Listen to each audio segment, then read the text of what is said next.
베이비 부모 세대의 노후 재정 전략, 그리고 그 과정에서 사람들이 가장 답답해하고 공감하는 부분을 함께 나누겠습니다. 요즘 곳곳에서 기초연금 문제며 국민연금 수령 시기며 부동산값 문제며 말도 많고 탈도 많습니다. 집값이 12억인데도 기초연금을 왜 주느냐? 이런 건 문제가 아니냐라는 의견도 심심치 않게 들려오고, 집 한 채 있다고 마냥 부자로 취급하는 게 억울하다라는 목소리도 나오죠.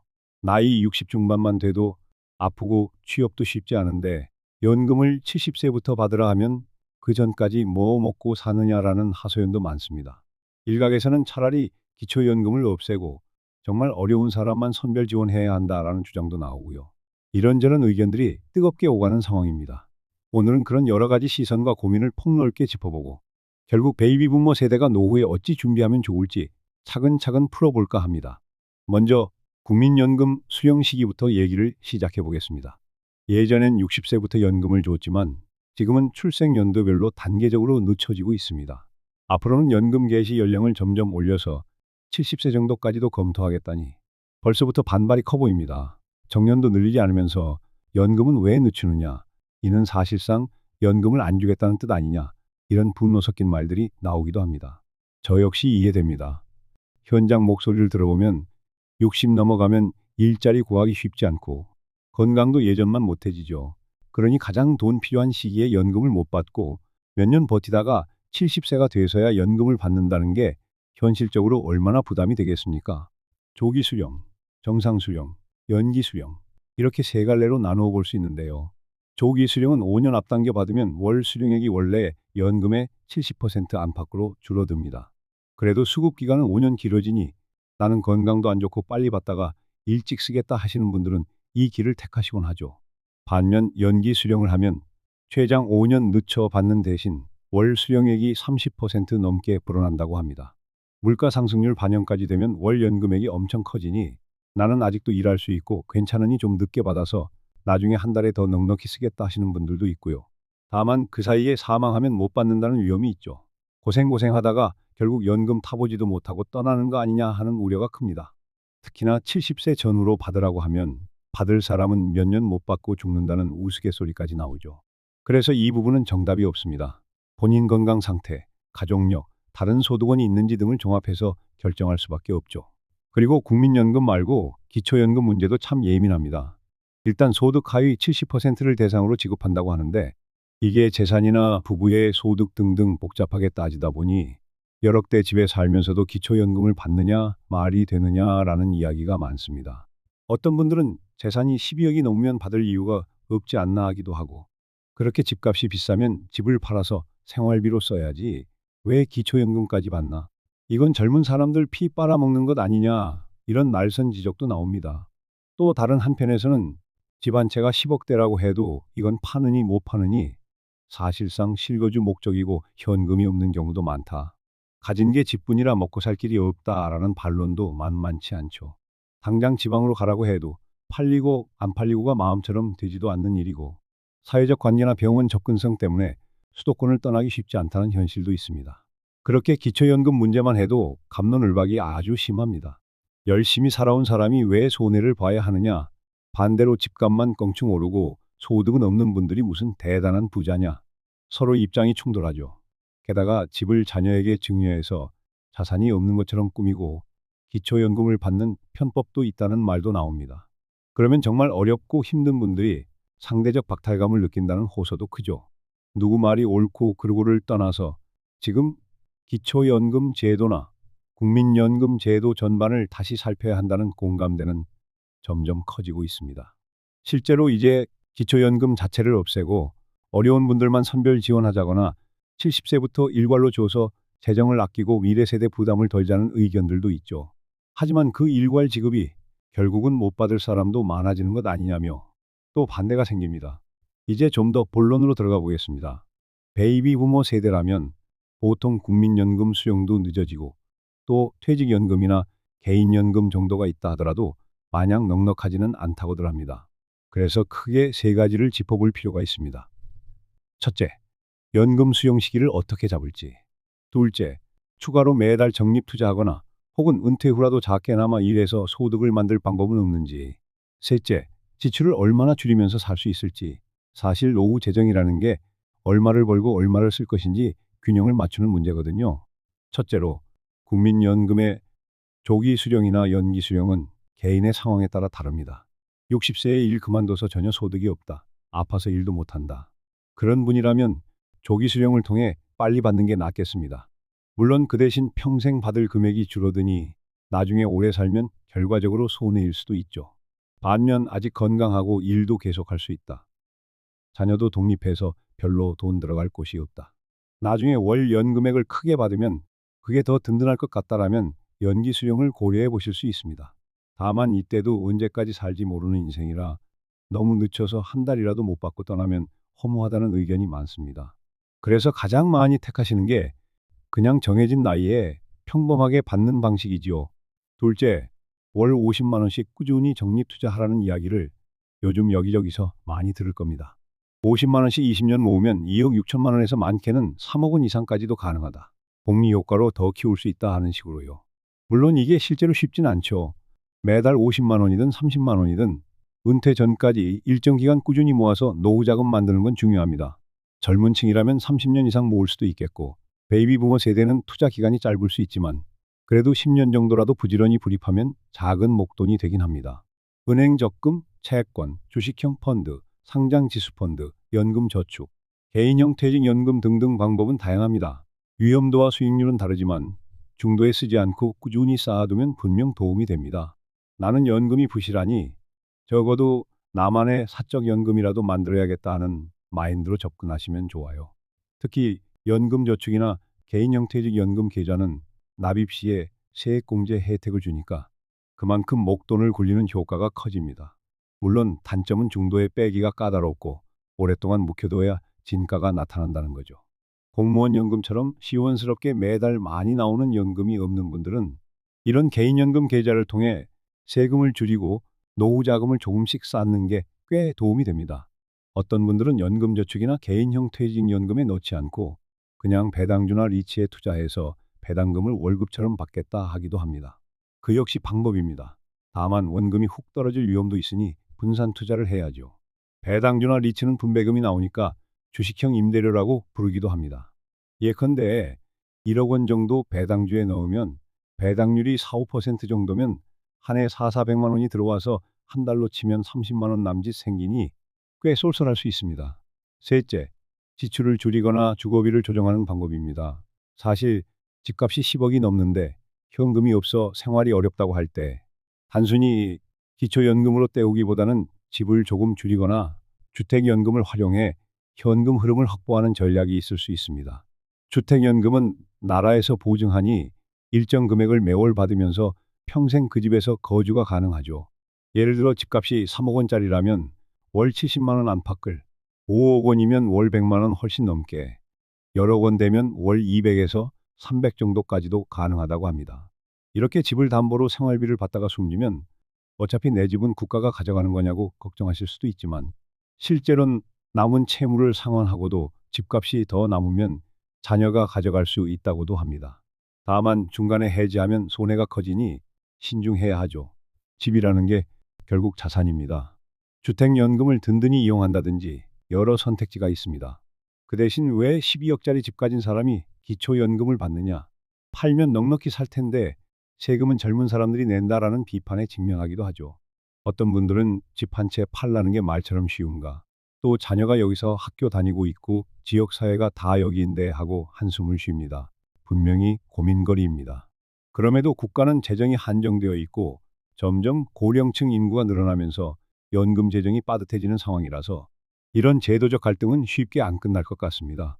자, 이제 노후 준비의 다른 측면도 보겠습니다. 나이 65세가 넘어가면 의료비 부담도 커지고 또 소득이 없으면 건강보험료가 높아지니 이 문제를 어떻게 할지도 고민되죠. 만약 배우자나 자녀가 직장 건강보험 가입자라면 본인이 피부양자가 되어 보험료를 안 낼 수 있는데 요건이 까다로워져서 일정 소득이 있으면 피부양자에서 탈락합니다. 그러면 지역 가입자로 전환되어 오히려 보험료가 훨씬 비싸지죠. 이럴 때 이미 계속 가입이라는 제도로 퇴직 후 최장 3년까지 직장인 신분의 건강보험료를 낼 수 있습니다. 그렇게 조금이라도 보험료 부담을 줄이는 거죠. 또 본인 부담 상한제나 노인 장기 요양보험 등 나라에서 지원받을 수 있는 제도를 챙기는 게 중요합니다. 살아갈수록 혹은 나이가 들수록 병원 갈 일이 잦아지는 건 사실이니까 국가 건강검진도 빠뜨리지 말고 치매나 중풍 등으로 요양 등급 판정을 받으면 장기 요양보험 혜택을 받는 식으로 제도들을 미리 알아두면 좋습니다. 의료비 관리의 핵심은 결국 빨리 병을 발견해서 치료비를 아끼는 겁니다. 그리고 운동이나 식습관 개선을 통해 만성질환에 걸리지 않도록 노력하면 건강도 지키고 재정적으로도 이득이죠.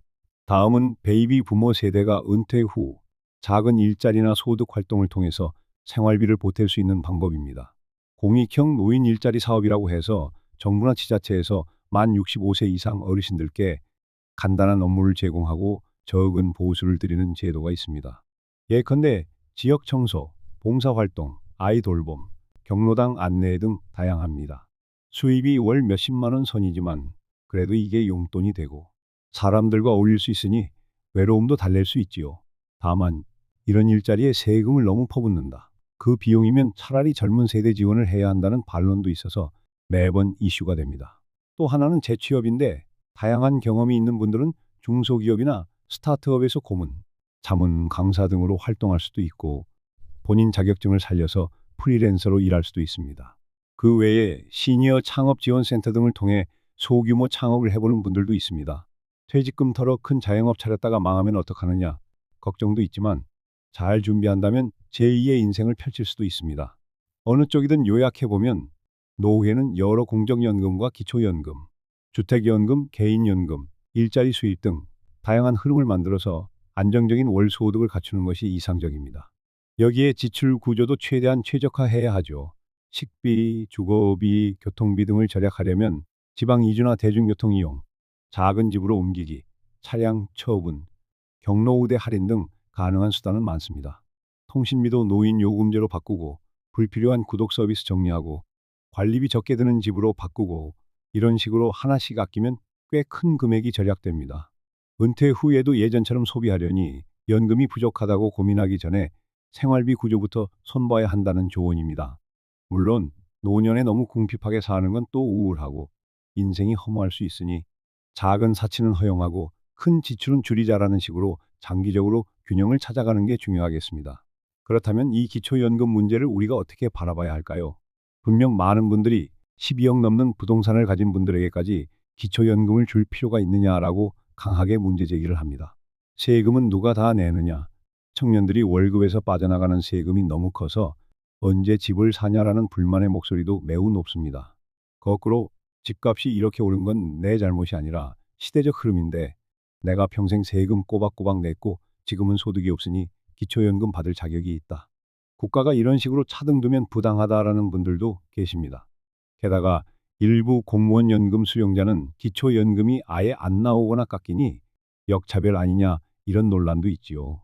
역시 재산, 소득, 연금액까지 모조리 합산해서 엄격하게 선별 지급하자 하는 의견과 그럴 바엔 고령자 모두에게 동일하게 조금씩 주는 게 더 간단하다라는 의견이 팽팽히 맞섭니다. 문제는 국가 재정이 앞으로 더 빡빡해진다는 거죠. 노인 인구는 빠르게 늘고 출산율은 바닥이니 기초연금을 지금처럼 계속 인상하고 대상을 넓히기는 쉽지 않아 보입니다. 그래서 70세부터 주자 혹은 일괄 지급하되 금액을 낮추자 같은 개혁안이 대두되는데 당사자들은 당연히 반발할 수밖에 없겠죠. 분명히 말하지만 이런 문제엔 일방적인 정답이 없습니다. 결국 각자의 가치관에 따라 뭐가 공정한지 다르게 느껴지기 마련이니까요. 다만 확실한 건 개인이 더 철저히 대비해야 한다는 겁니다. 국가 제도가 계속 바뀌고 갈팡질팡하니 나 자신이 굳건히 설 수 있도록 다른 방법을 찾아놔야죠. 이쯤에서 그러면 어느 정도 연금을 마련해야 노후에 평생 놀고 먹을 수 있느냐고 질문하시는 분들이 많습니다. 월 300, 400은 받아야 하지 않나? 그래야 좀 인간답게 살 수 있지 않나? 이런 말씀인데 사실 그 기준도 사람마다 다릅니다. 어느 지역에 사는지, 자녀와 동거하는지, 의료비가 얼마 드는지에 따라 달라요. 하지만 대략 은퇴 후 최소한으로 먹고 사는데 200에서 300만 원 이상 들어간다는 통계도 있으니 그 정도는 필요하다는 의견이 많습니다. 부부라면 좀 더 많겠고요. 국민연금만으로는 보통 월 100만 원 남짓이 나오거나 그보다 더 적게 나올 수도 있기에 부족분을 퇴직연금이나 주택연금, 개인연금, 일자리 수입 등으로 메워야 합니다. 특히 아직 은퇴 전이라면 월 50만 원씩이라도 꼬박꼬박 투자하라는 말이 여기에 연결됩니다. 은행 적금으로 갈 수도 있고 주식이나 채권형 펀드로 분산 투자를 할 수도 있습니다. 또는 연금 저축이나 개인형 퇴직연금을 활용해 세액공제 혜택까지 챙길 수 있죠. 만약 연 5% 내외의 수익률을 노릴 수 있다면 10년 뒤, 20년 뒤 꽤 쏠쏠한 목돈이 되어 월 생활비로 뽑아 쓸 수 있습니다. 나는 지금 경기가 안 좋아서 주식시장 변동이 무섭다 하시면 채권이든 적금이든 안전형 상품과 배분하는 식으로 균형을 맞추면 됩니다.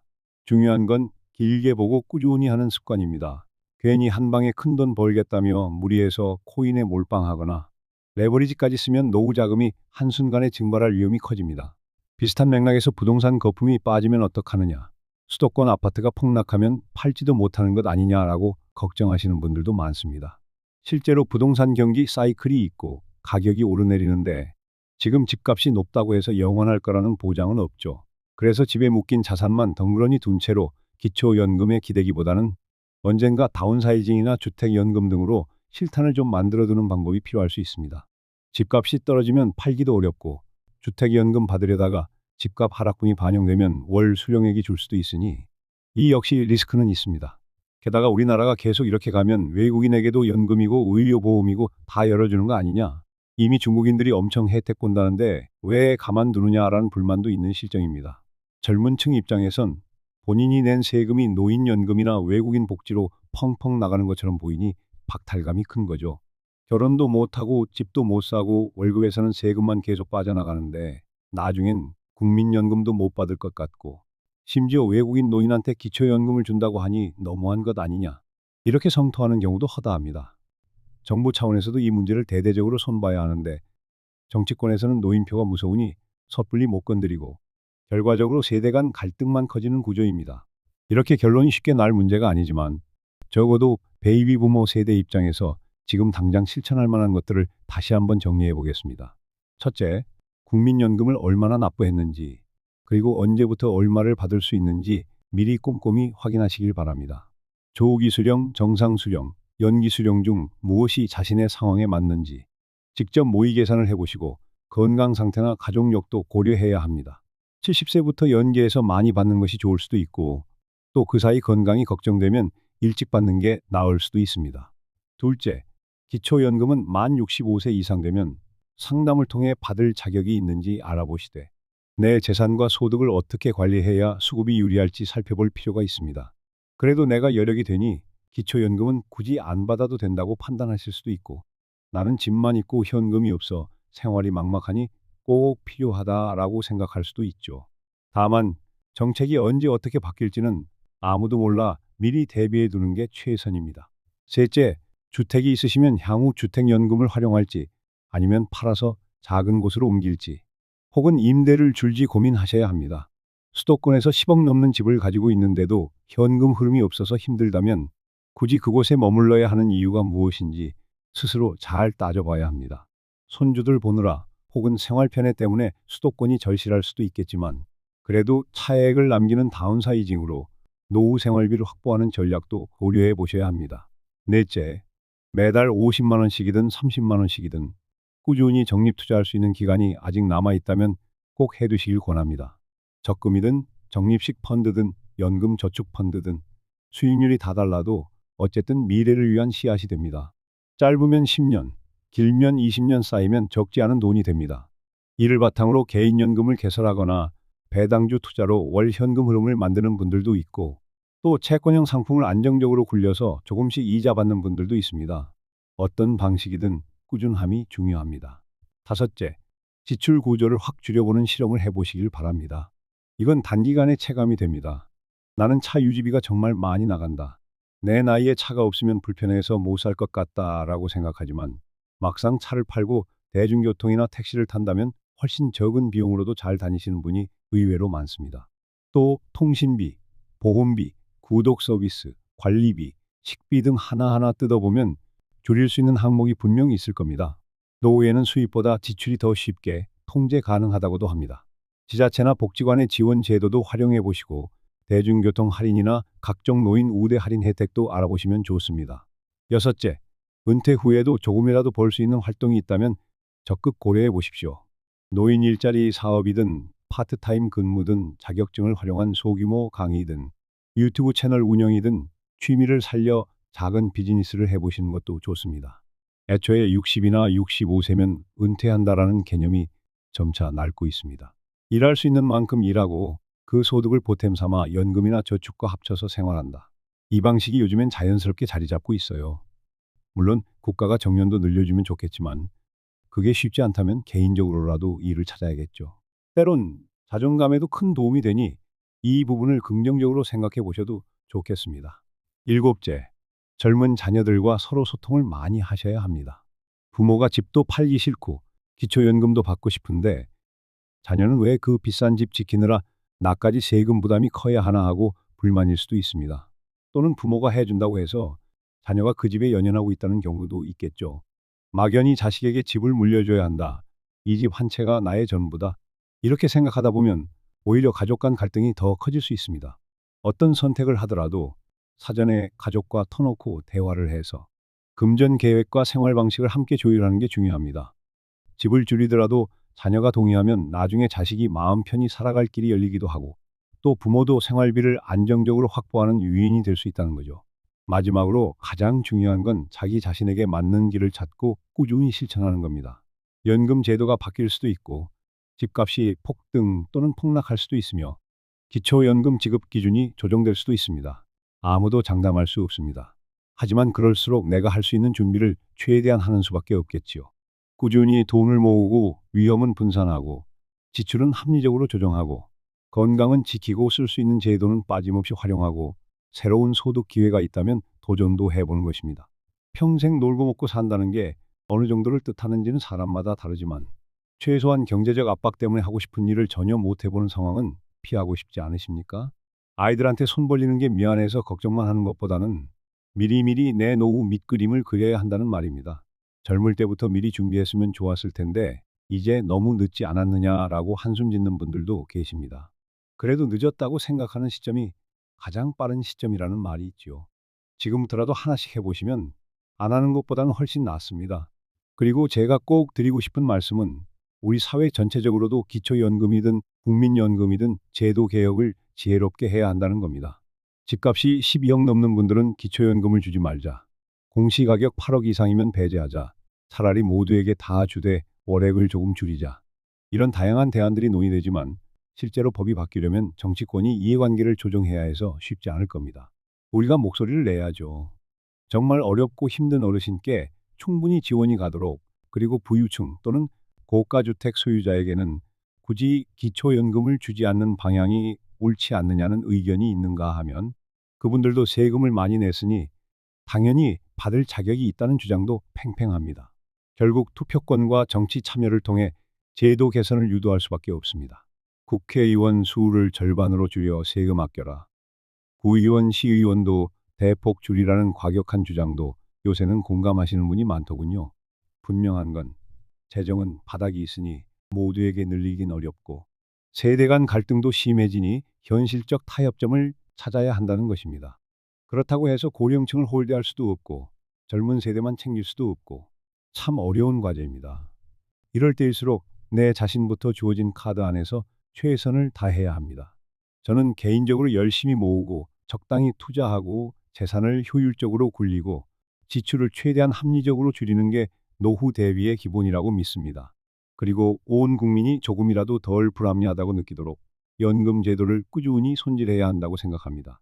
이제 여기서 잠시 정리해 보겠습니다. 국민연금 수령 시기 선택, 조기, 정상, 연기 중 내 건강 재정 상태, 고려 기초연금, 재산과 소득 따른 수급 여부, 제도 개선 논란에 촉각 곤두 세우기, 주택연금 고가주택이든 저가주택이든 집 한 채가 있다면 충분히 고려 월 50만 원씩 적립투자, 20년 뒤 노후 자금의 버팀목이 될 가능성 큼, 지출 절감, 주거비, 교통비, 통신비 등 확실히 줄이는 방법, 다수 노년 일자리나 소규모 창업, 소득도 얻고 사회적 활동 통해 보람도 찾을 수 있음. 이 내용들을 한 줄로 압축하면 노후를 미리 설계하고 변화하는 정책에 휩쓸리지 말며 가족들과 충분히 소통하자입니다. 우리는 한 번 사는 인생이고 은퇴 후에도 10년, 20년, 30년 이상 살 수도 있습니다. 그 기간에 전혀 준비가 안 되어 있다면 얼마나 막막하겠습니까? 나는 부동산밖에 가진 게 없다면 그 부동산을 어떻게 활용할지, 나는 국민연금밖에 없다면 조기나 연기를 어떻게 적용할지, 아직 좀 더 모을 수 있다면 50만 원이라도 꼬박꼬박 투자해 보실지, 이런 질문을 스스로 던져 보셔야겠습니다. 물론 정부나 정치권이 잘해서 젊은 세대 부담을 줄이고 노인 복지도 알차게 해줬으면 좋겠다는 바람은 다들 있으실 겁니다. 중국인에게 주는 연금이나 실업급여는 왜 방치하느냐? 비리투성이 지자체나 국회의원 수를 대폭 줄여서 그 돈을 국민에게 돌려주라는 분노 섞인 의견들도 눈에 많이 띕니다. 아마 근본적으로 이 문제가 해결되려면 제도적 손질이 크게 있어야 할 텐데 당장은 쉽지 않아 보입니다. 그 사이에도 한 해 한 해 우리 모두는 늙어갑니다. 그러니 내 삶부터 챙기는 게 우선이겠죠. 그리고 혹시 나는 국민연금도 많이 납부 안 했고 아이들에게 도움받기도 쉽지 않다. 이미 은퇴해서 일자리 구하기도 어렵다. 정말로 앞이 깜깜하다 하시는 분도 계실 겁니다. 그런 분들께는 제도적으로 기초생활보장제나 긴급복지지원제도, 지자체 복지 서비스, 다양한 비영리 단체 지원 등이 마련되어 있으니 부끄러워하지 마시고 알아보시면 좋겠습니다. 혹은 집 한 채라도 있다면 주택연금이든 매각이든 방법을 잘 찾아보시고요. 시대가 바뀌어 젊을 때처럼 재산을 지키는 게 최선이 아닐 수 있습니다. 파산하느니 재산 일부를 처분해서라도 당장 편히 지내는 길이 낫다는 분들도 점차 많아지고 있습니다. 덧붙여 집값 12억, 15억이라고 해서 모두가 부자인 건 아니다. 그러나 기초연금을 국민 세금으로 주기엔 청년들 부담이 너무 크다는 지적은 충분히 타당합니다. 집값이 6억 이하만 줘야 한다거나 재산 규모를 엄격하게 따져서 못 받게 해야 한다는 주장도 있고, 정말 집 말고는 아무것도 없는 분들이니 어쩔 수 없지 않느냐 하는 의견도 부딪힙니다. 앞으로 국회든 행정부든 이런 갈등을 중재하는 작업이 필요하다고 봅니다. 그래야 내가 열심히 살았는데 왜 역차별이냐 하는 분들과 나는 노후 준비를 못해서 힘든데 부자는 왜 연금을 다 받냐 하는 분들의 분열이 줄어들 수 있을 겁니다. 자, 이런저런 이야기를 길게 하다 보니 벌써 시간이 많이 흘렀습니다. 여기서 잠시 마음의 여유를 갖고 숨고르기를 해보시죠. 몇 마디 나눠본 느낌이 어떠신가요? 나이 들어서 연금이나 기초연금, 주택연금 문제를 얘기하다 보면 괜히 마음이 복잡해지고 뭔가 씁쓸해지기도 합니다. 하지만 준비만 잘 되어 있다면 은퇴 후에도 충분히 의미 있고 풍요로운 시간을 보낼 수 있습니다. 평생 일만 했는데 이제는 내가 하고 싶은 것, 즐기고 싶은 것도 찾아보셔야죠. 여행이든 취미든 봉사든 혹은 손주 돌보든 무엇이든 하고픈 걸 하려면 일단 생활자금의 안정이 받쳐줘야 합니다. 그래서 우리가 지금 이런 이야기를 하는 겁니다. 그럼 앞으로 몇 가지 더 구체적인 사례를 들어보겠습니다. 예를 들어 부부 합산 국민연금이 월 200만 원 정도 나온다는 분이 있습니다. 집은 지방에 있고 공시 가격이 3억 원 정도라 가계부담이 크지 않아서 그냥 기초연금도 어느 정도 받으며 살 수 있습니다. 이분들은 굳이 대도시로 갈 필요 없이 그냥 소박하게 노후를 보내는데 큰 문제는 없습니다. 반면 부부가 서울에 집 한 채가 여러 원 넘게 되지만 소득이 전혀 없고 기초연금을 간신히 받는다 하시는 분도 있죠. 이 경우 재산으로는 부자로 보이지만 생활은 빠듯합니다. 집을 안 팔면 현금이 없으니 사실상 어쩔 도리가 없는데 그렇다고 집을 팔면 이사 가야 하고 자녀에게도 미안하고 이런 고민이 반복됩니다. 이럴 땐 주택연금을 적극 고려하시는 게 현실적 해답이 될 수 있어요. 아니면 소유집을 일부나 전부 임대 주고 본인은 조금 더 저렴한 주택으로 들어가서 차액을 활용하는 방법도 있고요. 또 어떤 분들은 개인연금에 크게 베팅해서 15년 이상 부은 돈이 이제 곧 월 300씩 연금이 나온다고 하더군요. 그러면 국민연금과 합쳐서 월 400 혹은 그 이상이 되니 훨씬 편안하게 살 수 있다고 합니다. 그분은 당시에는 매달 50만 원, 60만 원씩 부는 게 무척 힘들었는데 이제 와보니 정말 다행이다라고 말합니다. 열심히 준비한 분들에겐 그만큼의 보상이 따라오는 것이죠. 물론 다들 그렇게 못하는 현실이라 어느 정도 사회 안전망을 만드는 게 국가 역할일 텐데 이 지점에서 우리가 이렇게 뜨거운 논쟁을 벌이고 있는 것입니다. 이제 슬슬 오늘의 이야기를 정리하고 마무리하겠습니다. 첫째로 제도를 파악해야 하고 둘째로 스스로 재정을 점검해야 하며 셋째로 가족이나 전문가와 충분히 소통해야 한다는 점을 거듭 강조합니다. 세상이 계속 변하고 정치권에서 연금 개혁이나 기초연금 제도 변경을 논의하면 언제 또 바뀔지 모릅니다. 그럴수록 바닥부터 단단히 준비해야 합니다. 그 준비가 어려운 분들은 정부나 지자체 혹은 민간단체의 도움을 받을 수 있는 길이 있으니 꼭 찾아보시고요. 집이 있으면 세금이 올라서 힘들다. 집이 없으면 월세 내야 해서 힘들다. 고령이라 병원비 때문에 파산지경이다. 자녀 뒷바라지 하느라 노후 자금이 없다. 이런저런 사정이 모두 다릅니다. 그럼에도 원칙은 비슷합니다. 지출을 통제하고 나에게 맞는 연금 수령 전략을 세우고 자산을 굴리고 돈 들어오는 길이 있으면 조금이라도 만들어 놓고 국가 지원 제도를 꼼꼼히 알아보자. 그렇게 하나씩 해나가는 수밖에 없습니다. 마지막으로 강조하고 싶은 것은 절대 미리 포기하지 마시라는 겁니다. 요즘 어차피 나라가 망해서 연금도 안 줄 건데 뭐 하러 낸다고 하느냐. 이민 가겠다 하는 분들도 종종 계시지만 그래도 우리가 여기에서 함께 살아가는 이상 어떻게든 바꿔나가야 하지 않겠습니까? 국회의원을 줄이고 쓸데없는 지자체 자리를 없애서 젊은 층을 지원하고 노인들도 어느 정도 합리적으로 선별 지원하자든지 여러 의견이 뿜어져 나오는 것도 그만큼 절실하다는 반증입니다. 장담컨대 이런 논란은 앞으로도 계속될 것입니다. 그럼에도 일상 속에서 작은 실천을 모아가면 내 노후가 훨씬 안정되고 편안해질 거라 믿습니다. 70세부터 연금을 준다고 해도 난 지금부터 다른 준비를 해두면 되지. 집값 문제로 기초연금이 껄끄럽다면 대신 주택연금이나 다른 방법을 알아보자. 50만 원씩 투자해서 15년 뒤나 20년 뒤 조금이라도 매달 쓸 돈을 만들어 보자. 이런 식으로 적극적인 자세를 취하면 어느 정도 해법이 보일 겁니다. 오늘 이야기는 여기까지입니다. 베이비 부모 세대뿐 아니라 우리 모두가 머지않아 마주할 노후 문제입니다. 서로 다른 목소리가 있지만 그 핵심에는 모두가 존엄하고 안정적인 삶을 희망한다는 공통점이 있습니다. 언젠가 이 문제가 더 나은 방향으로 정비되고 연금제도와 복지제도가 공정하고도 합리적으로 개혁되어 세대 간 갈등이 줄어들길 기대합니다. 부디 이번 시간을 통해 조금이라도 현실적인 도움을 얻으셨길 바랍니다. 저는 다음에 또 인사드리겠습니다. 자산관리든 생활비 절약 팁이든 노후 의료비든 계속 궁금하신 점이 많을 텐데 기회될 때마다 하나씩 파헤쳐 보도록 하겠습니다. 모두 건강 챙기시고 남은 하루도 평안하시길 바랍니다. 지금까지 건정맨이었습니다. 감사합니다.